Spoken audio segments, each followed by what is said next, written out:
ओम नमः शिवाय। हर हर महादेव। स्वागत है आपका हमारे चैनल पर। आज के इस वीडियो में आप सुनेंगे सोमवार व्रत की कथा। सोमवार का व्रत सभी मनोकामनाओं को पूर्ण करने वाला व्रत है।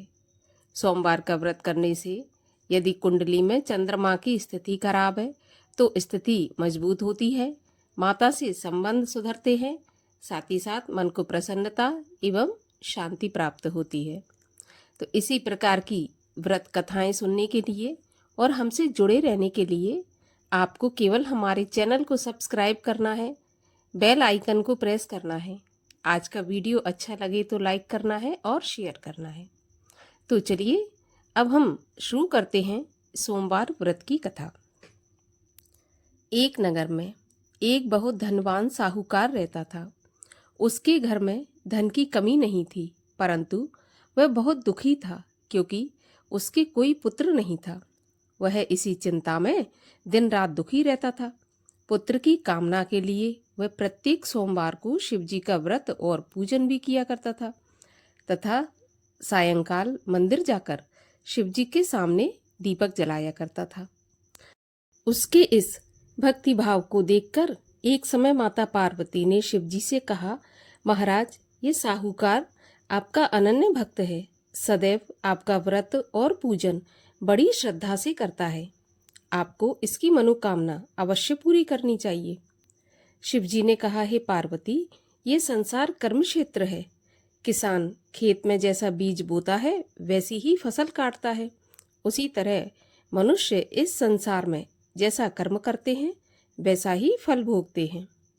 तब माता पार्वती ने अत्यंत आग्रह से कहा कि महाराज, जब यह आपका अनन्य भक्त है और अगर इसको किसी प्रकार का दुख है तो उसे आपको अवश्य दूर करना चाहिए।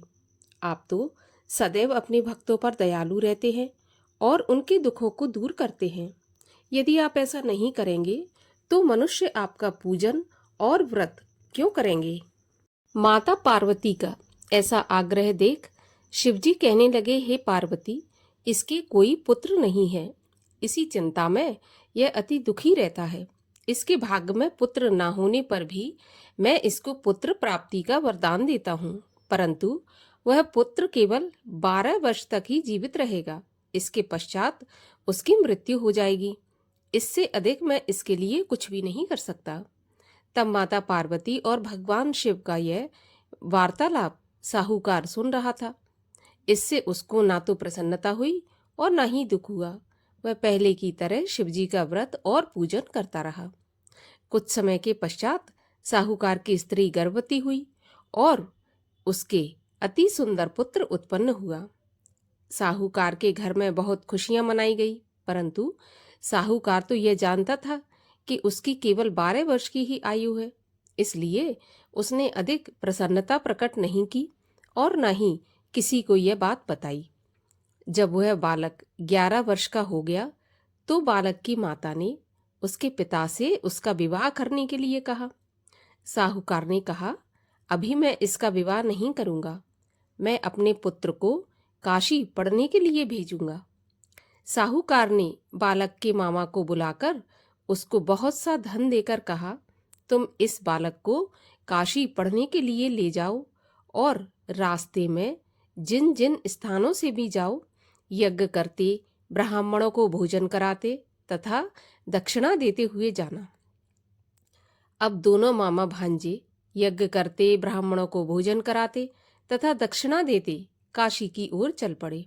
रास्ते में एक शहर पड़ा।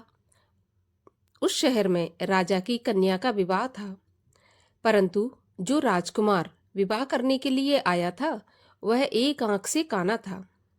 उसके पिता राजा को इस बात की बड़ी चिंता थी कि कहीं राजकुमार को देखकर राजकुमारी या उसके माता पिता विवाह में किसी प्रकार की अड़चन पैदा न कर दें।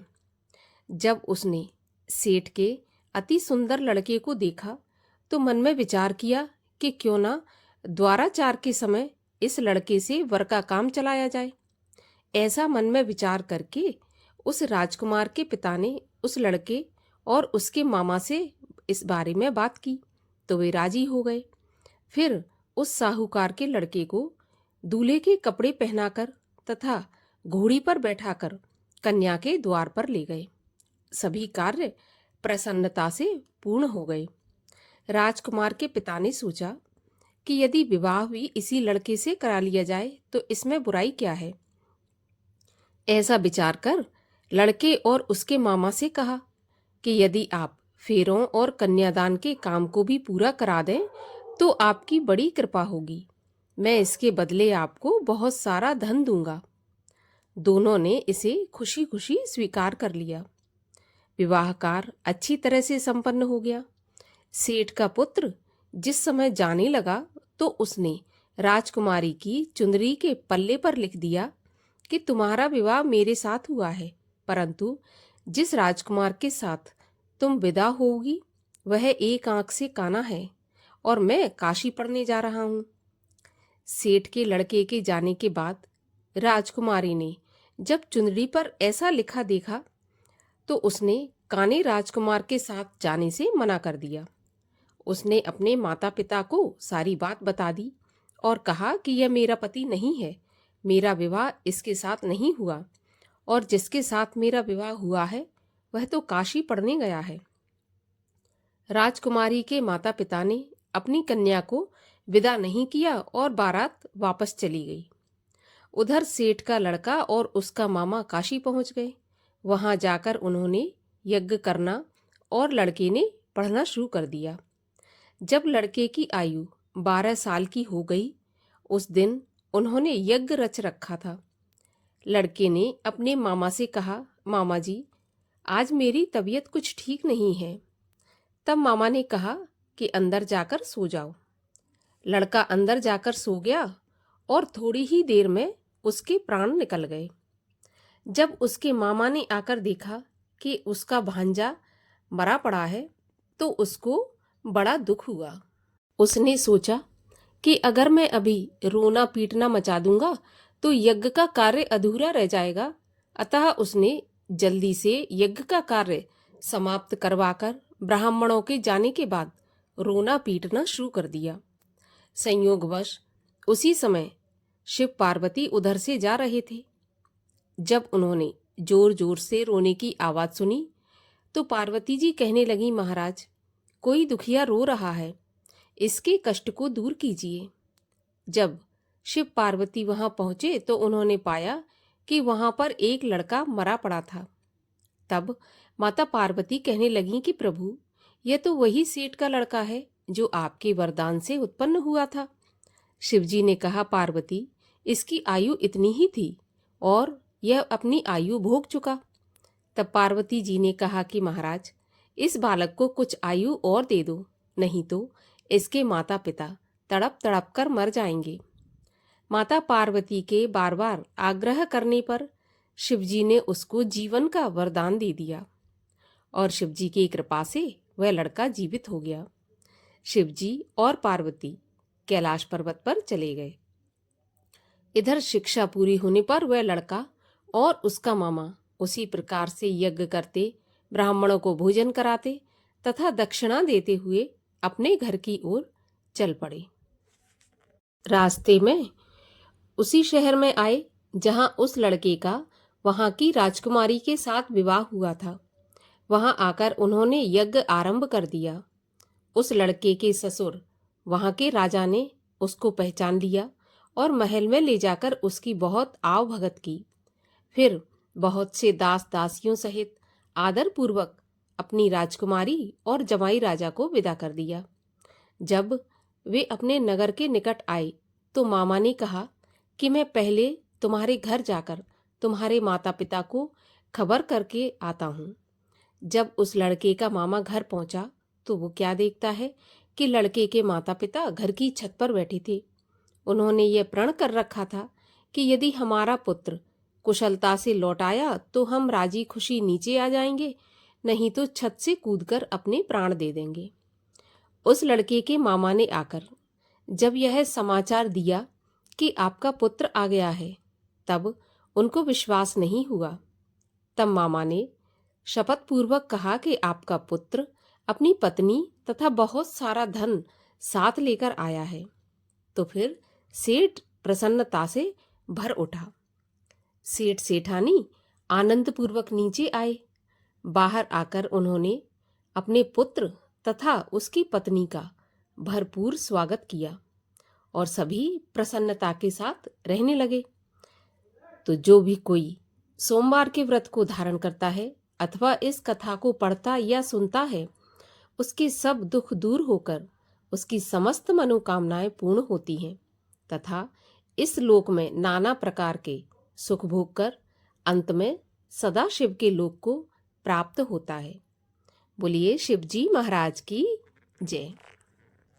भगवान शिव की आरती। ओम जय शिव ओमकारा, स्वामी हर शिव ओमकारा, ब्रह्मा विष्णु सदा शिव अर्धांगी धारा। ओम जय शिव ओमकारा, एकानन चतुरानन पंचानन राजे, हंसासन गरुणासन वृषवाहन साजे। ओम जय शिव ओमकारा, दो भुज चार चतुर्भुज, 10 भुज ते सोहे, तीनों रूप निरखता त्रिभुवन जन मोहे। ओम जय शिव ओमकारा, अक्षमाला वनमाला मुंडमाला धारी, चंदन मृग मद सोहे, भोले शुभकारी। ओम जय शिव ओमकारा, श्वेतांबर पीतांबर बाघंबर अंगे, सनकादिक ब्रह्मादिक भूतादिक संगे। ओम जय शिव ओमकारा, कर के मध्य कमंडल चक्र त्रिशूल धारी, सुखकारी दुखहारी जग पालनकारी। ओम जय शिव ओमकारा, ब्रह्मा विष्णु सदा शिव जानत अविवेका, प्रणवाक्षर के मध्य ये तीनों एका। ओम जय शिव ओमकारा, त्रिगुण स्वामी जी की आरती जो कोई नर गावे, कहत शिवानंद स्वामी मन वांछित फल पावे। ओम जय शिव ओमकारा। बोलिए शिव जी महाराज की जय।